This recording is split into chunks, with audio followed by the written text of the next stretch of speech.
back to my little gardening show. I wanted to take you along tonight as we're doing just some maintenance on the garden, primarily just weeding and walking and looking around. So we just kind of want to show you all that. Let's walk around a little bit and then we'll talk a little bit more. So as you can see, everything's off to a pretty good start.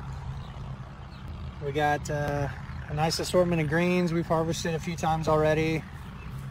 Got some blue kale, some curly leaf kale, some it's a cross between a pak choi and I forget the other plant, but it's been really tasty. We got some Japanese greens over here, some kohlrabi, some cabbages. We've got some onions. They seem to be doing pretty well. And then we got a walking path and then a couple beds of green beans that are starting to sprout. We planted these a few days ago. So hopefully we'll have a pretty good germination rate. It rained a lot, so that helped. Got some eggplants, an assortment, a couple different kinds, and some hot peppers, jalapeno, some red Thai chilies, some buena mulatas. We got some sweet peppers. Looks like they're being attacked by some bugs, maybe some flea beetles or something. We might have to investigate. Maybe check the leaves out, bud. See what's chewing on them. Flea beetles. Flea beetles. That wasn't good. So a little bit of pest damage, but not a whole lot so far. We got our tomatoes. These are slicers, and then down the other half of the trellis is our sauce tomatoes. I do think it's flea beetles.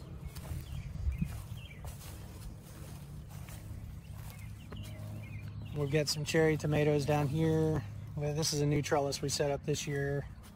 And we set up a trellis for peas over there. Don't have anything planted over here yet. We're gonna try to get some, I don't know, corn or potatoes, one of the two. And then over here in this end of the garden, that's on the other side of the fence, we're gonna try to do our squash and cucumbers and stuff. Yep. So as you notice, like the garden is pretty well weed free. So I thought I'd talk about that a little bit. I had people ask me like, you know, how do you keep the garden how it is, blah, blah, blah. Like, how do you keep the weeds at bay? Well, it's, I talked about this before, but years ago when we first started gardening, I got a hold of a book by a guy named Lee Reich. And it was called Weedless Gardening. And in truth, there's no such thing as like weedless gardening, really, in terms of like this type of setting. But it's more maintaining a weed-free garden. And so there's a couple different strategies. The big one is cover mulch and disturbing the soil as little as possible. I mean, you obviously got to disturb it where you're planting, whether you're doing some light tilling or tilthing, you know, disturbing the first 2 inches of the soil, topsoil, to create a seed bed to plant your row crops, or whether you're using like an auger to dig your holes and just digging exactly where you're going to put a plant but not disturbing the rest of it. So basically, you know, utilizing cover mulches and disturbing the soil as little as possible are kind of the strategies that I'm using to maintain a weed-free garden.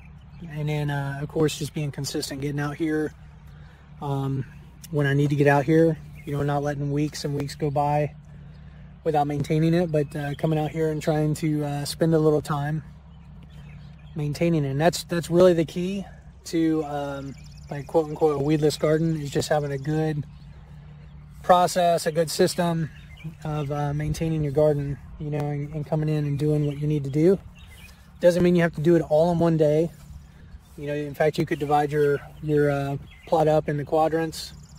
You know, for example, I could divide things up here into quadrants or into beds, like focus on beds or a section of the garden. So I've got like 12 beds out here plus the tomato trellis.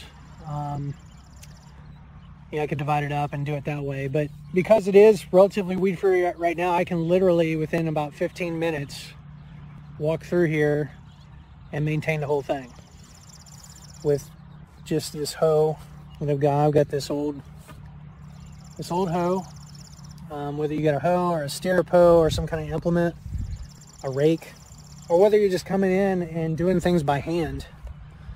You know, most of these weeds, because I've got such a cover mulch on here, they're growing in the cover mulch, so all I got to do is come by and pluck it out, chip it out. So you can either pull them out or you can chip them, you know, cut them off. You can chip them out. And so let me show you the ground here. So, you know, this is where Samuel's been, and he just chipped them out and left them on the ground. You know, what's going to happen is the next day, the sun's going to come out, and those are going to shrivel up and die. And that'll be that. You can kind of see how dark the ground is. You know, soil is rich. That's because we've been cover mulching this thing for like 6 or 7 years now. And it's starting to pay dividends, right? So that's really all there is to it. I mean, it's just having a little system, a little process, coming in here and doing a little weeding here and there. Now, for me, it's gonna be a little bit more of a challenge because this garden is like, you know, 7 to 10 minutes away from my house, right? It's at my dad's house. But between Dad and I, if we come out here and we see a weed, we just pluck it out or chip it away, we're good to go. Now, Dad's taking a little more aggressive approach with the Canadian thistle. You know, and he's digging like deep holes to try to extricate it once and for all. You know, and that's fine, you can do that. I'm glad he's not really doing that a whole bunch in the main garden, because otherwise then I have to till to straighten it all out. I really don't want to till as little as possible in a way. But you can do it the way he's doing it. The other way, which is more the way I prefer on the thistle, is to, you know, and again, this will work if you're out here consistently, is to come in and get underneath of it and just pluck it out, or with a hoe chip it off, and you just keep doing that. And most weeds, with the exception of Canadian thistle, you're probably going to end up doing that with a thistle like all season long, but you'll keep it at bay because it's just so relentless. But most other weeds, if you do that enough, and I think you will eventually be dormant to put up a flower stem, totally because it's exhausted.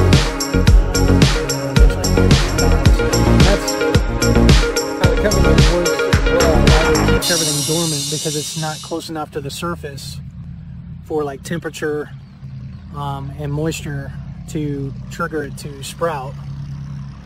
Or if it does sprout, the mulch is so deep, it's going to be gassed out before it can get through and break through to the surface. So that's pretty much it. Again, it's June.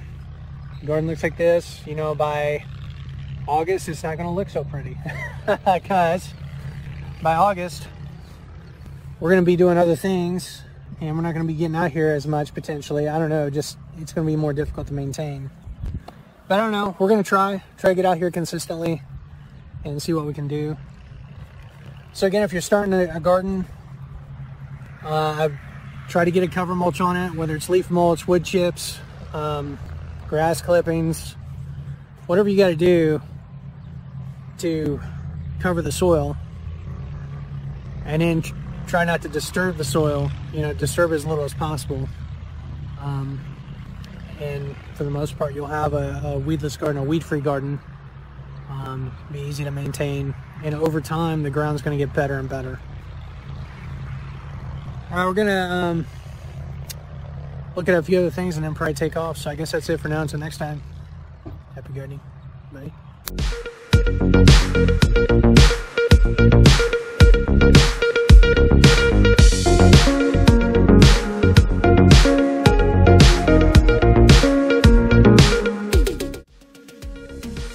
Well, hey, thanks again for stopping by and watching my little video there. Hopefully you guys enjoyed it. Hopefully find the tips helpful in terms of maintaining a weed-free or weedless garden. Got anything to say, baby?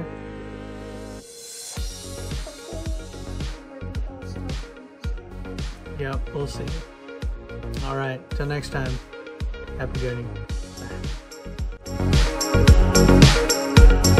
Bye.